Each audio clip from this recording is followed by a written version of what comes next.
I owe this city a lot. And that's why it's so weird that Donald Trump is just across the street. What a coincidence. Because he doesn't belong in my city. Why? What does that even mean? He doesn't belong in my city. What does that even mean? It sounds like a tough guy. He sounds like, well, he's trying to sound like a tough guy.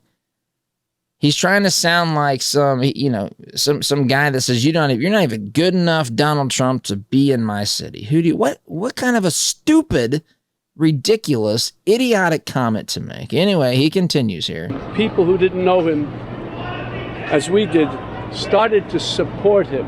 Yeah. They bought into his bullshit.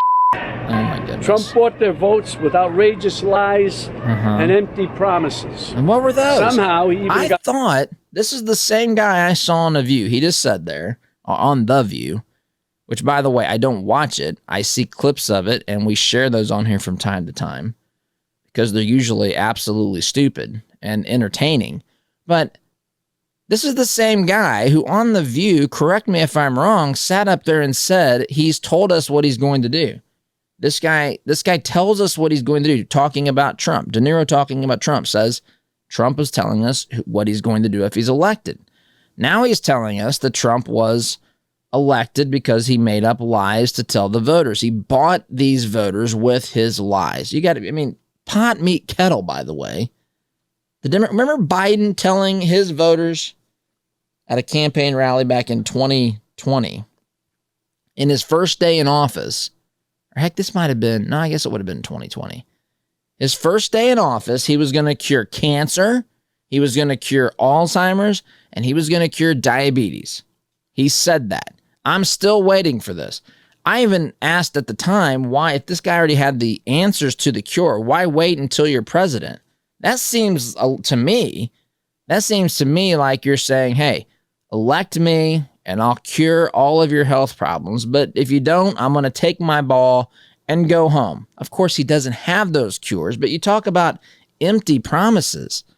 My goodness, the Democrat Party has gone scorched earth and destroyed all sorts of people who have bought into these lies, into the lies that if you just give them a little bit more power, a little bit more of your tax dollar, a little bit more of your trust, that they will fix the problems of the world. We had a guy in 2008, Barack Obama, when he won the election, when he gave his acceptance speech in Chicago, Hyde Park, I believe, when he made his speech with the godlike reverb going out across the sound system. He said that this was the moment, my friends. This is the moment that the seas would begin to recede. It's as though the oceans would know that the king of the universe was now serving in the Oval Office and would bow down to him and would recede in honor of Barack Obama. I mean, this thing, you talk about over-promising and under-delivering. I mean, for all, pot, meat, kettle, again, ridiculous.